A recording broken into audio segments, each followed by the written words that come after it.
दोस्तों आज जिस घटना के बारे में आपको बताने जा रहा हूँ, उस घटना को जानने और सुनने के बाद आप लोग भी दंग रह जाएंगे।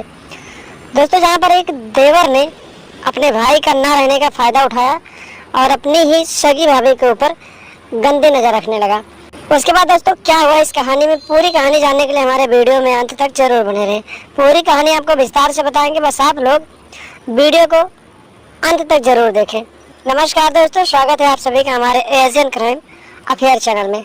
दोस्तों ये घटना बिहार के सासाराम जिले के एक छोटे से गांव से सामने आई है, जहां पर राधे श्याम नाम का एक व्यक्ति रहता था। उसके दो बेटे थे। बड़े बेटे का नाम रोहित था और छोटे बेटे का नाम राहुल था। दोस्तों दोनों भाई एक साथ पढ़ते लिखते थे। धीरे धीरे दोनों बड़े हो गए। रोहित की शादी हो गई दोस्तों, उसकी बीवी उसके घर आ गई और राहुल जो उसका भाई था वो अभी भी पढ़ाई कर रहा था। दोस्तों दोनों भाई एक साथ रहते थे, बहुत अच्छी दोनों की दोस्ती थी, दोनों का बहुत ही अच्छा एक दूसरे के साथ रिश्ता था।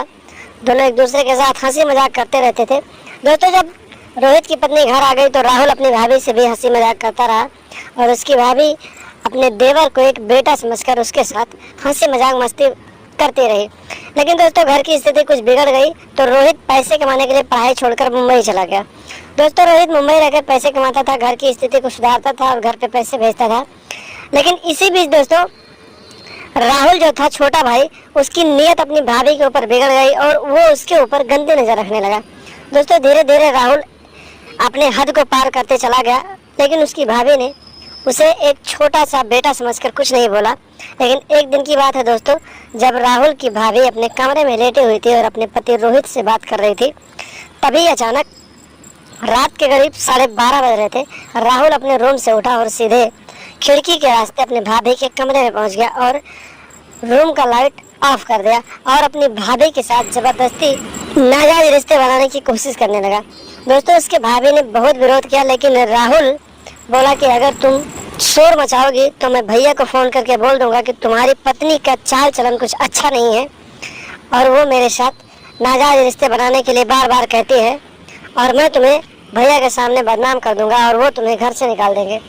दोस्तों इतनी बात जब राहुल ने अपने भाभी से कहा तो उसकी भाभी सोचने लगी कि अगर ऐसा हुआ, मेरे पति को इसने ऐसा बताया तो मैं बदनाम हो जाऊंगी और मेरे पति मुझसे नफरत करने लगेंगे। दोस्तों राहुल ने अपनी भाभी को ब्लैकमेल करते हुए उसके साथ शारीरिक संबंध स्थापित कर ले, यानी कि नाजायज रिश्ते बना लिए। लेकिन दोस्तों आए दिन बार बार राहुल इसी का फायदा उठाकर अपनी भाभी के साथ ब्लैकमेल करके उसके साथ नाजायज रिश्ते स्थापित करता है। लेकिन दोस्तों उसकी भाभी इन सब कारनामों से तंग आ चुकी थी और एक दिन की बात है दोस्तों, उसकी भाभी ने अपने देवर को रास्ते से हटाने का प्लान बना लिया। दोस्तों रात के करीब 9:30 बज रहे थे। भाभी ने खाना बनाया, सबको खाना दिया, ससुर को खाना दिया और अपने देवर के खाने में जहर मिला दिया। दोस्तों उस दिन देवर ने खाना नहीं खाया, उसकी तबीयत खराब थी, उसने खाना नहीं खाया। भाभी का ये प्लान फेल हो गया। लेकिन रात के करीब जब 11:30 बज रहे थे, राहुल के पिताजी सो गए तो राहुल ने अपनी भाभी को फ़ोन किया और बोला कि मैं तुम्हारे कमरे में आ रहा हूँ। दोस्तों राहुल अपनी भाभी को ब्लैकमेल करता रहा।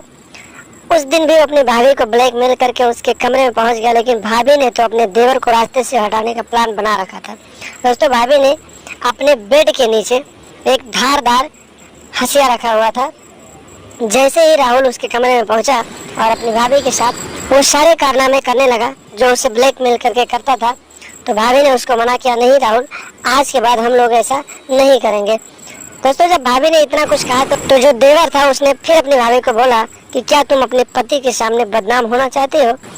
दोस्तों इतनी बात सुनने के बाद भाभी गुस्से में आ गई और फिर अपने देवर के साथ लड़ाई झगड़ा करने लगी और देखते ही देखते उसने अपने देवर को धारदार हंसिए से उसके गले पर वार कर दिया और उसका सर धड़ से अलग हो गया। दोस्तों उसने अपने देवर का खून कर दिया और फिर खुद ही फ़ोन करके पुलिस को बताया कि मेरे देवर ने मेरे साथ छेड़खानी की, उसके लिए मैंने उसे जान से मार दिया है।